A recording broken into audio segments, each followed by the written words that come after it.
Hello weavers, welcome to my channel. Ram Nandan అంటే రామ్ చరణ్ ఓ యువ IPS అధికారి.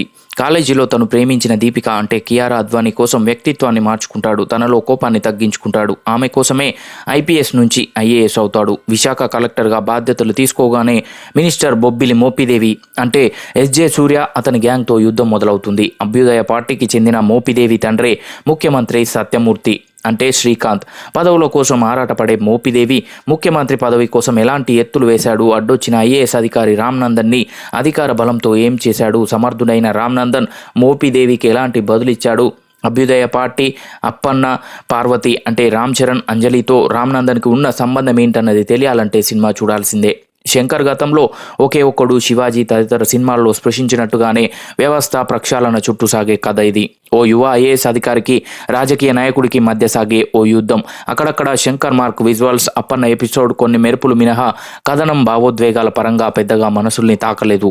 వాస్తవికతతో కూడిన సినిమాల్ని ఇష్టపడుతున్న తరం ఇది. వాళ్లకు తెరపై ఇదివరకెప్పుడు చూడని కొత్త ప్రపంచాన్నైనా చూపించాలి, లేదంటే వాస్తవానికి దగ్గరగా అనిపించే కథనైనా అందించాలి. ఈ రెండింటికి కాస్త దూరంగా సాగింది శంకర్ గేమ్. ఇక శాసన వ్యవస్థ, ఎన్నికల సంఘం చుట్టూ సాగే సంఘటనల సమాహారంగా ఈ సినిమా సాగుతుంది. మీడియా, సామాజిక మాధ్యమాల హవా సాగుతున్న ఈ రోజుల్లో ఎన్నికలు ఎలా జరుగుతాయి, ముఖ్యమంత్రులు ఎలా ఎన్నికవుతుంటారో సామాన్యుడు సైతం తెలుసుకుంటున్నాడు. అన్ప్రెడిక్టబుల్ అంటూ ఊరించిన శంకర్ ఆ నేపథ్యాన్ని 90స్లో వచ్చిన సినిమాల్లో పూర్తి నాటకీయంగా, సహజత్వానికి దూరంగా తెరపై ఆవిష్కరించారు. ఒకే ఒక్కళ్ళు ఒక్కరోజు సీఎంని గుర్తు చేస్తూ మొదలవుతుంది సినిమా. ఐఏఎస్గా బాధ్యతలు తీసుకున్న రామ్ నందన్ అక్రమార్కుల భరతం పట్టడం, అవినీతి అధికారుల్ని ఏరిపారేయడం కనిపిస్తుంది.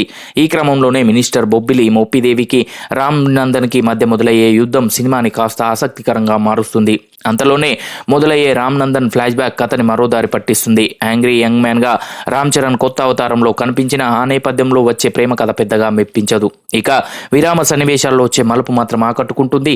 శంకర్ సినిమాల్లో ఫ్లాష్ బ్యాక్ ఎపిసోడ్స్ ఆకట్టుకుంటాయి. ప్రథమార్థంలో వచ్చిన ఫ్లాష్ బ్యాక్ పర్వాలేదనిపించినా ద్వితీయార్థంలో వచ్చే అప్పన్న ఎపిసోడ్లో మాత్రం శంకర్ టేకింగ్ మేకింగ్ ఆకట్టుకుంటుంది. అప్పన్న పోరాటం, రాజకీయాల్లో అడుగుపెట్టడం, ఆ క్రమంలో తనకు ఎదురయ్యే సవాళ్ల నేపథ్యంలో మంచి డ్రామా పండింది. ఇక రామ్ చరణ్ 3 కోణాల్లో సాగే పాత్రలు తెరపై కనిపిస్తాడు. యాంగ్రీ యంగ్ మెన్గా, అప్పన్నగా, పబ్లిక్ సర్వెంట్గా మంచి నటనని ప్రదర్శించాడు. ఆయన లుక్స్ కూడా ఆకట్టుకుంటాయి. ఇక అప్పన్న పాత్రలో ఆయన నటన మరింతగా ఆకట్టుకుంటుంది. కియారా అద్వానీ పాటల్లో తన అందంతో కట్టిపడేస్తుంది. ఇక అంజలి నటనకి ప్రాధాన్యం ఉన్న పార్వతి పాత్రలో అలరించింది. ఆమె 2 రకాల లుక్స్తో కనిపిస్తారు. ఆమె పాత్ర నేపథ్యంలోనే భావోద్వేగాలు పండాయి. మినిస్టర్ మోపిదేవిగా ఎస్జే సూర్య నటన సినిమాకి హైలైట్. హుషారైన తన నటనతో విలనిజం పండిస్తూనే అక్కడక్కడ నవ్వించాడు. శ్రీకాంత్ కూడా 2 లుక్స్తో సందడి చేస్తారు. కథని మలుపు తిప్పే కీలక పాత్ర అయినది. ఇక జయరామ్, సముద్రకని, రాజీవ్ కనకాల ప్రాధాన్యం ఉన్న పాత్రలో కనిపిస్తారు. సాంకేతిక విభాగాలు మంచి పనితీరును కనబరిచాయి. తిరు విజువల్స్తో ఆకట్టుకున్నారు. ప్రతి సన్నివేశం గ్రాండియర్గా కనిపిస్తుంది. తమన్ సంగీతం చిత్రానికి ప్రధాన బలం. పాటల కంటే కూడా నేపథ్య సంగీతంతో సినిమాపై ప్రభావం చూపించాడు. జరగండి, రామచ్చ పాటలు గ్రాండియర్గా తెరకెక్కించారు. అరుగు మీద పాట ఆకట్టుకుంటుంది.